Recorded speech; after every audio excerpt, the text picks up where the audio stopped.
ਪੈਣ ਦੀ ਵਜ੍ਹਾ ਦੇ ਨਾਲ ਸਹੀ ਬਹੁਤ ਸਾਰਾ ਨੁਕਸਾਨ ਹੋ ਗਿਆ। ਕਨੋਲੇ ਜਿਹੜੇ ਵੱਢ ਕੇ ਰੱਖੇ ਹੋਏ ਸਨ ਉਹ ਫਲੀ ਪਾਟ ਗਈ, ਨਾਲੋਂ ਘਿਰ ਗਈ ਫਲੀ, ਬਿਲਕੁਲ ਫਲੀ ਘਿਰ ਗਈ, ਦਾਣਾ ਇੱਕ ਨਹੀਂ ਰਿਹਾ। ਦਾਣੇ ਪੈਣ ਦੀ ਵਜ੍ਹਾ ਦੇ ਨਾਲ ਜਿਹੜਾ ਨੁਕਸਾਨ ਹੋਇਆ ਕਨੋਲਿਆਂ ਦਾ, ਕਨੋਲੇ ਜਿਹੜਾ ਨਾ ਉੱਤੋਂ ਤੋਂ ਫਲੀ ਝੜ ਗਈ, ख़त्म हो गई, घिर गए ने। यह देखो दाने बिल्कुल विचों निकल गए ने, निकल के थले घिर गए ने। नाल फली एक नहीं रही है, सारे ख़त्म हो गए दाने, घिर गए ने, विचों निकल गए ने दाने। ते कुछ फुट भी पे ने जेडे थले ज़्यादा घिरे हुए सन। ये देखो ये फुट भी पिया दाना नाल, देखो फुट भी पे ने। फली घिर गई है दाणियां दी वजह दे नाल, फली घिर गई है। बारिश ते तेज़ हवा की वजह नाल कणक ते बिल्कुल ना लेट गई है।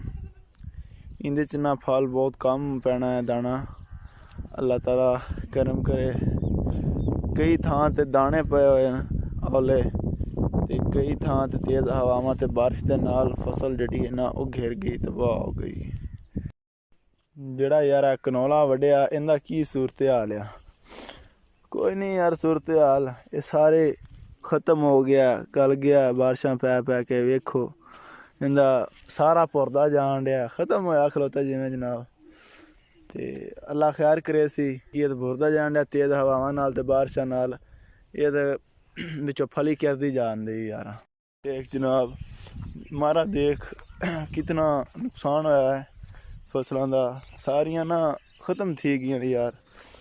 देखो अल्लाह ताला करम करे ते हर जा ते कणक ते फना थी गई, ख़त्म थी गई। किथाई आइयां न शना कैं थां ते ज़ालाबारी थी है, कैं थां ते कणकां दी तबाही थी गई है, लेट गई कणकां। इनू बहुत कम फल लग सी, पता नहीं के बनदा। अल्लाह खैर करे, अल्लाह माफ़ करे यारा।